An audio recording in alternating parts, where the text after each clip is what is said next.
आज इंडिया की जुडिशरी को लेकर एक बहुत इंपॉर्टेंट कन्वर्सेशन चल रही है। कोर्ट्स सिर्फ डिस्प्यूट सॉल्व करने के लिए नहीं होते बल्कि डेमोक्रेसी को बैलेंस करने के लिए भी होते हैं। और इसी कंटेक्स्ट में सुप्रीम कोर्ट की जज जस्टिस बीवी नागरत्ना ने एक पावरफुल मैसेज दिया है जो जुडिशरी की इंडिपेंडेंस, करेज और कॉन्स्टिट्यूशनल ड्यूटी पर फोकस करता है। अब केरला हाई कोर्ट में justice TS Krishnamurthy Iyer memorial lecture देते हुए उन्होंने एक सिंपल पर पावरफुल बात कही कि अ जज must be free from political pressure, institutional intimidation और पॉपुलर डिमांड। तो क्या जस्टिस बीवी नागरत्ना का कहना है कि पॉलिटिकल प्रेशर में सुप्रीम कोर्ट काम कर रही है और क्या कुछ फैसले पॉलिटिकल प्रेशर में सुप्रीम कोर्ट ने दिया है? चलिए आज के इस वीडियो में एक्सप्लोर करते हैं।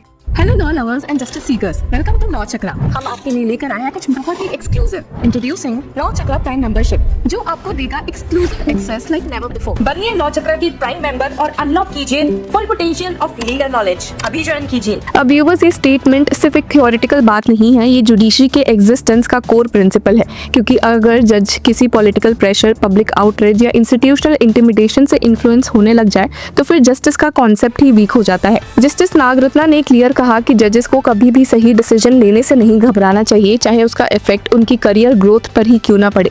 उन्होंने कहा कि जुडिशियल रिव्यू का रियल मीनिंग तभी है जब जजेस फियरलेस होकर डिसीजंस ले। अब जस्टिस नागरत्ना ने एक और रियलिटी भी एक्नॉलेज की कि जजेस को पता होता है कि अगर उन्होंने एक अनपॉपुलर जजमेंट दिया तो शायद उनकी प्रमोशन अफेक्ट हो सकती है या उनको एक्सटेंशन ना मिले या फिर वो bad books of the powers that be में आ सकते हैं। लेकिन उन्होंने फर्मली कहा कि ये अवेयरनेस कभी भी जज के डिसीजन को इन्फ्लुएंस नहीं करनी चाहिए। उन्होंने एक बहुत ही स्ट्रॉन्ग लाइन बोली जो जुडिशियल एथिक्स का कोर फिलॉसफी एक्सप्लेन करता है कि वी एज जजेस should always follow our oath of office which is our judicial dharma and live up to it irrespective of its consequences on our career, otherwise judicial review becomes symbolic. और यहीं पर दो पुराने incident highlight होते हैं जिसके बारे में शायद जस्टिस बीवी नागरत्ना कह रही थी। रिसेंटली दो जुडिशियल अपॉइंटमेंट्स को लेकर काफी अफरा तफरी मची थी। रिपोर्ट्स के अकॉर्डिंग जस्टिस बीवी नागरत्ना ने पटना हाईकोर्ट के चीफ जस्टिस विपुल M पंचोली को सुप्रीम कोर्ट जज अपॉइंट करने की रिकमेंडेशन पर स्ट्रांगली अपोज किया था। और ये अपोजिशन कोई कैजुअल डिसएग्रीमेंट नहीं था, ये एक फॉर्मल डिसेंट था और कॉलेजियम सिस्टम में डिसेंट काफी रेयर होता है।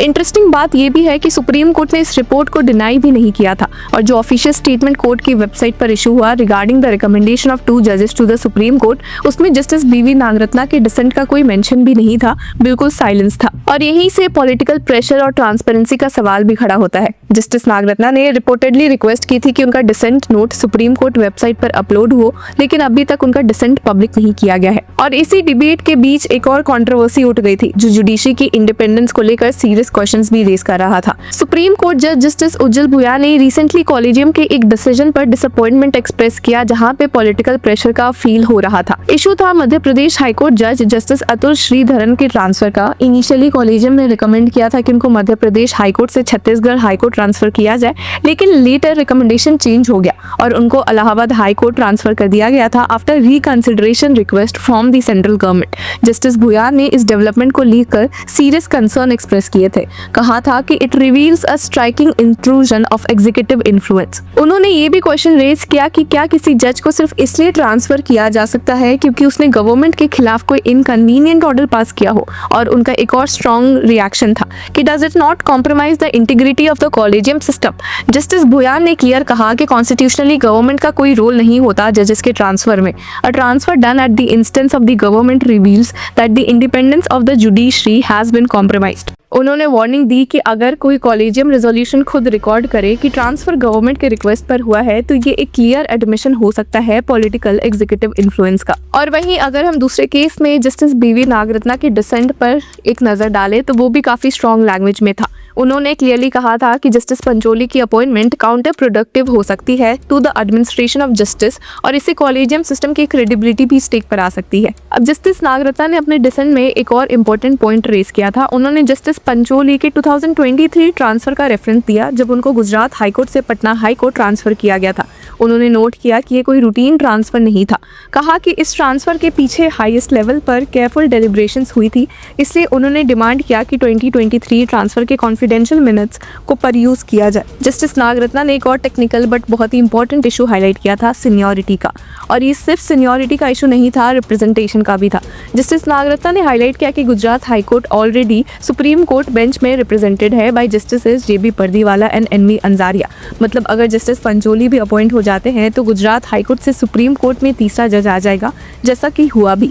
अब इस क्वेश्चन का क्लियर आंसर पब्लिक डोमेन में अभी तक अवेलेबल नहीं था, इसी वजह से लीगल एक्सपर्ट्स ट्रांसपेरेंसी की डिमांड कर रहे थे। इन्हीं सब के बीच में अपने स्पीच में जस्टिस नागरत्ना ने अपनी बात को स्ट्रेंथन करने के लिए इंडियन कॉन्स्टिट्यूशनल हिस्ट्री के एक लेजेंडरी एग्जाम्पल भी दिए थे। ये एग्जाम्पल था HR खन्ना का, जो इमरजेंसी के टाइम पर सुप्रीम कोर्ट के जज थे।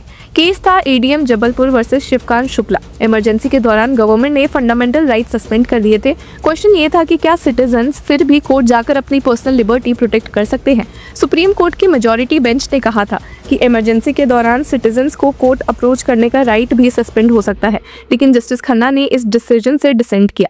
उन्होंने कहा कि कॉन्स्टिट्यूशन कभी भी स्टेट को ये पावर नहीं देता कि वो किसी सिटीजन के राइट टू लाइफ और लिबर्टी को कम्प्लीटली एक्सटिंग्विश कर दे।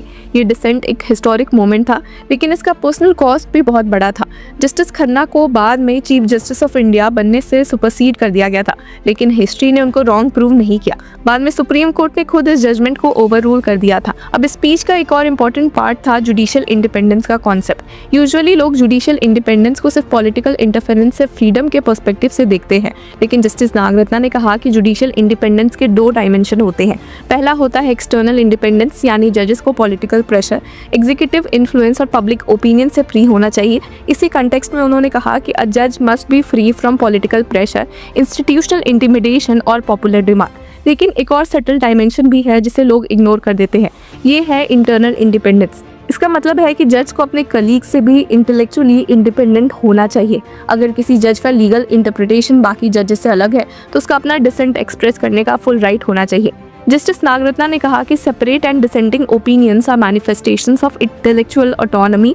This is independence of the judiciary in its most enlightened form. Justice Nagarathna ने जुडिशरी के रोल को भी हाईलाइट किया। डेमोक्रेसी में मेजॉरिटी इंस्टीट्यूशंस कभी कभी माइनॉरिटी राइट्स को इग्नोर कर सकते हैं। पॉलिटिकल मेजॉरिटीज के पास मैंडेट होता है गवर्न करने का, लेकिन उनकी पावर अनलिमिटेड नहीं होती। ओवरऑल जस्टिस नागरत्ना का मैसेज सिंपल था लेकिन एक्सट्रीमली पावरफुल। कॉन्स्टिट्यूशन की सर्वाइवल सिर्फ लीगल डॉक्ट्रिन्स या इंस्टीट्यूशनल स्ट्रक्चर्स पर डिपेंड नहीं करती, अल्टीमेटली ये डिपेंड करती है उन लोगों पर जो कॉन्स्टिट्यूशन को इंटरप्रेट और इन्फोर्स करते हैं। तो व्यूअर्स, इस पूरे मुद्दे पर आपकी क्या राय है? Do let us know in the comment section. Until then keep following law चक्र।